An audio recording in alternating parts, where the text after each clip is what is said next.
Yo, what's up, guys? It's Newman here, or Brook Voice Code, whatever you want to call us by. I just want to start a new series on this channel, just a weekly series to put new music out there, new music to check out. It doesn't necessarily have to be newly dropped or mainstream or underground, just kind of some new tunes.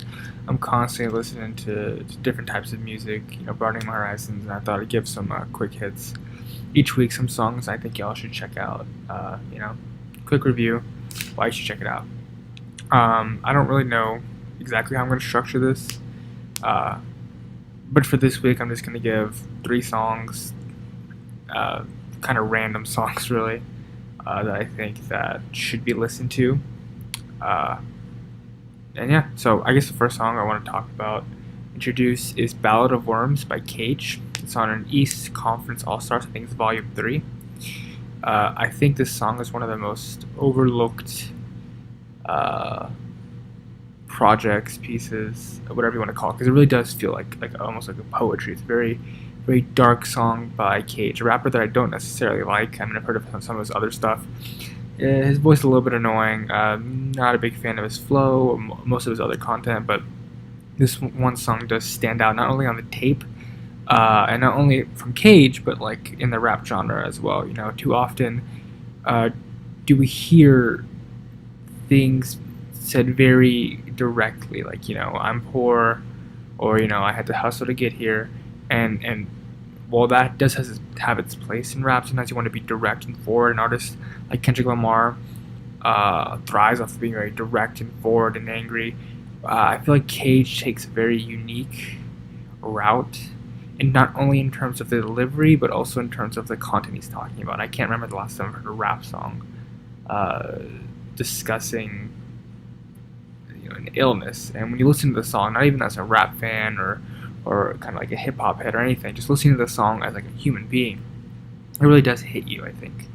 And the way he presents it, but through a lot of metaphor, through a lot of surreal imagery, it is direct in some cases, but in there's other ways it's like the subtle lines. It's not the oh, she's dying, I'm sad. It's the, she's holding up the source cover, and she wants me to do well, and it's the implied love there that is kind of contrasted with this really stark sadness. This loved one is dying, and you finally see her die, and you see the contrast between who she was and who she is, and it brings up the question, if someone is dying like that, when do they stop being who they are? So I mean, it really is like a sad song. It does raise a lot of questions, and I think it's a song everyone should check out. There's a nice video on YouTube that does a little music video using Mr. Freeze from Batman the animated series. So yeah, I would definitely go check that out. Cage, Ballad of Worms. The second song I want to introduce is "FlowRider" by Duckworth, Duckwrth. I saw them. They were opening for an act, Rich Chiga. That's not an artist I necessarily enjoy. I went there for my girlfriend. But they opened up though, and they were a really nice surprise. They're an R&B group, but they play their own instruments. They feel more like indie alternative rock, but you can definitely hear the R&B when they release songs like "FlowRider." And it's off their "Ugly" or "I'm Ugly." I am, Spaceuu, UUGLY. And it's a really good project, released 2016. And this is like a more underground band, and I really like most of their projects, songs that they've released. But "FlowRider" really does stand out. Just has a nice funk, alternative, chilling vibe. And if I had to describe Duckworth, I would say they were a combination between Kendrick Lamar and an artist like Miguel or Frank Ocean. It really does mix this very powerful message with like a singing alternative way to come forth with it. And they do have a lot of songs. I would check them out as an artist in general, but the song I want to highlight is "FlowRider." The chorus is very sweet. The vocal performance is really fun. It really does put you in a mood that you kind of want to dance and just vibe out. I really did enjoy the song. Listening to it live was amazing. Listening on headphones is also a very pleasant experience. Just kind of like, and the message in there, you could probably take away some kind of message about, like, despite where you come from, you can make the best of it, or you can kind of extrapolate whatever message you like. But really, it's a good vibing song, honestly. And I guess it's a new wavelength, right?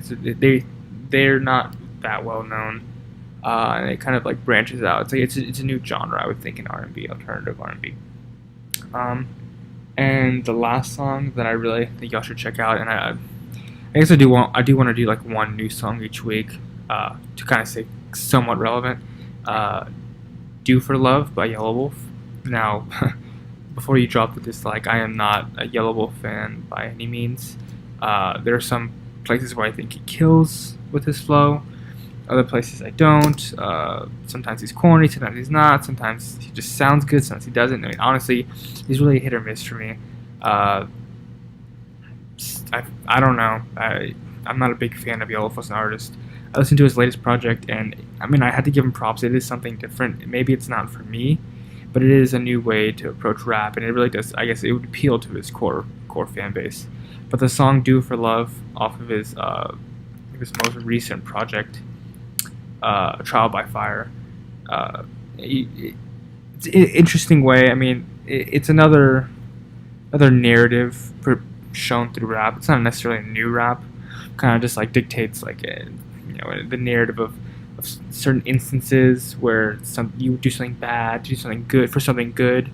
In one case, like feeding your child, would you like kill someone to feed your child or rob them or whatever? Not necessarily a very novel theme, but it is approached in a novel way. The entire album is scattered with combination between rock and rap, and I mean, it's a different way to approach rap. Something that it's not new. It's artists like Lil Wayne, Kanye West. They've all incorporated types of like rockish sounds, especially the newer artists, like rockish sounds to their rap. And this isn't necessarily new, but it is more of a actual rock and roll type of way, not like a synthetic rock and roll type of way. You really do get that guitar riff throughout the album. You really do get this genuine feeling that Yelawolf has a guitar playing in the background, that's not made over a computer. And this song specifically highlights that. The chorus I think it's pretty fun. The content's okay, maybe not the most novel, but I guess it's like the presentation seems kind of unique, kind of fresh way. And even if you're not a big fan of Yelawolf or a big fan of his style or necessarily the style, it's still something just to open your ears to and kind of get a feel for. But anyways, that kind of wraps up the 3 songs I wanted to present. Definitely go check them out. I'll try to link them in the description where you can go listen to them. But yeah, I definitely would check these songs out. They're just some new wavelengths to put your ears onto. And yeah, that's about it. So thank you for watching. You can comment some other songs you think I should listen to. I mean, I'm always for like listening to new music. But yeah, so thanks.